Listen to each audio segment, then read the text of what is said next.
like how he stands up for what he believes in. I like his policies. Way more qualified than Donald Trump.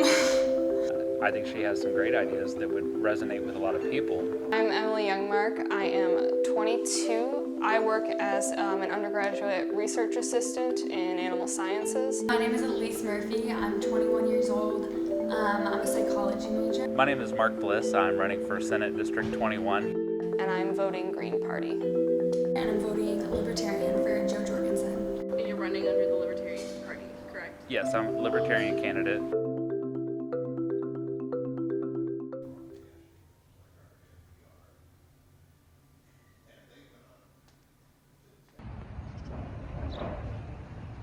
Talking with you during this, not at the camera, I think that's obviously. been the motif. All the interviews I've done, people have just looked at me. So, In 2008, I moved to the district to study sociology at the University of Central Missouri. I studied sociology to look into issues like rural poverty. Rural homelessness was kind of my focus area there. Eventually, I'll be looking into working with nonprofits, that kind of stuff, and also teaching. I taught a couple of years as an adjunct professor at the University of Central Missouri. I actually grew up pretty Republican. I grew up in Kansas, and my dad's very Republican, and so I kind of, just followed in his steps until I came to the university. When I came, we were also at the height of the financial crisis, and there were people like Ron Paul. He spoke a lot about monetary policy and why we had a crash, why there was a bubble. Started learning about stuff like that, and then realizing also that the libertarian policy in general has very unique underlying principle that can be applied to almost any social issue, and it's basically don't hurt people and don't take their stuff. So then you see Donald Trump walk with his entourage of white men across to this church that he's never been to in his life, holding up the Bible. That was the moment that got me into politics. And then I'm gonna wear it with these shoes. Like cinch the waist a little bit. Mm-hmm. No, I think so. Okay, that's the thing. That's the key. Mm-hmm. Where are they? I bought fishnets. I went between Fox News and CNN and BBC, World News, NBC. I watched them all. And as I was having conversations with people about politics and current events, I was finding that I kind of didn't know what was going on. So I was thinking, where's this disconnect? Yeah, these are I'm gonna be wearing like fishnets with this shirt. what kind of political upbringing did you grow up in? Not a very political one at all. My mom always identified as just an independent. She's always been registered as an independent. My dad, he's pretty Republican, but I don't think that's what he is. I think he's libertarian because he also thinks that he believes in small government. He believes in minding your own business. I say every year that I'm gonna pop off for Halloween the next year. She's not corrupt was what it was for me. She supports Black Lives Matter. She's pro-LGBTQ. She's pro-Second Amendment, which is a controversial one that I was not sure about. In high school, I always said I was socially liberal and fiscally conservative. And I feel like that's what every libertarian says before they figure out that they align with independent parties. It's not just Republican and Democrat. So yeah, Joe Jorgensen was introduced to me around that time. What we're trying to do as libertarians is to take advantage of those differences within the parties and say you don't have to vote all red or all blue. You can look at each candidate individually and say, I agree with that person. That person does not represent what I believe, or I don't think that person, even though they might be a Democrat or Republican, they won't represent our community, and how our community is changing. I really, really like the idea of change in our country.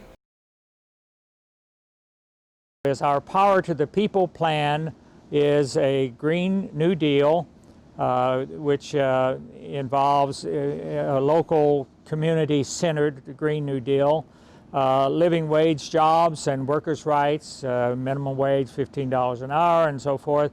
Medicare for all, that's self-explanatory because it's a human right. Create a welcoming path to citizenship for immigrants, end police violence, and decriminalize the police department, or demilitarize the police departments, end mass incarceration, and end the war on drugs.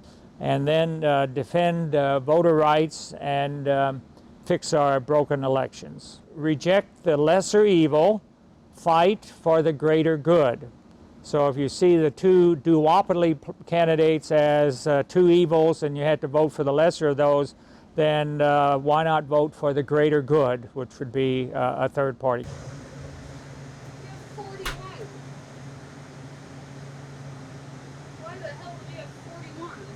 I don't really believe in voting for the lesser evil if the lesser evil is barely any better than the evil. Then he said the same thing about Trump. He's like, well, I'm not sure Trump is. I think private health care is a big issue. I am struggling to find my own health care. My mom works in a government job that doesn't offer health care. My dad has been trying to find a good job to get health care for my sister and I.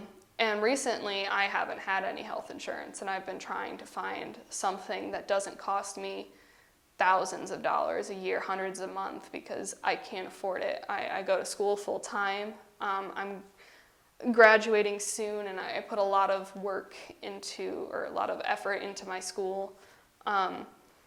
And even the ones that my job offers are so expensive that my entire paycheck would be, pretty much deducted into my health care, and I can't afford that. I don't really have the same thought process as most Democrats, where it's,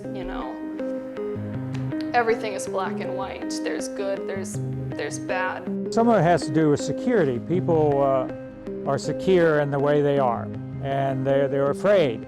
Like Jill Stein said, we're afraid, we live in fear of change. Young people are the same way, and they don't know what the future holds, and they don't have enough faith, if you will, or hope or trust that things are going to be better.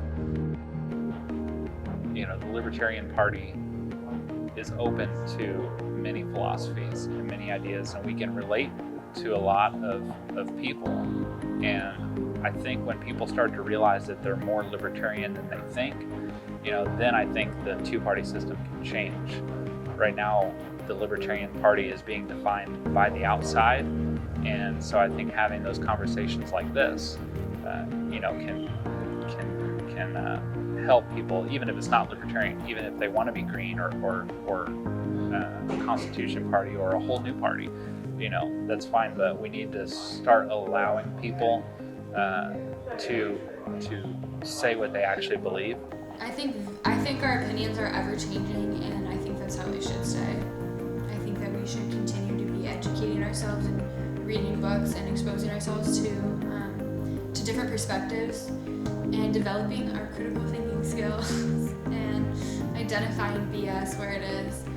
I think educating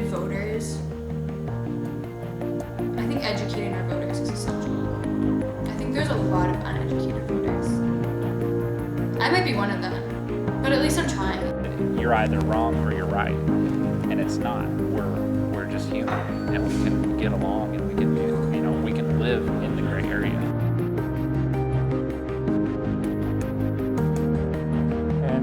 And we've lost the art of dreaming about a better world.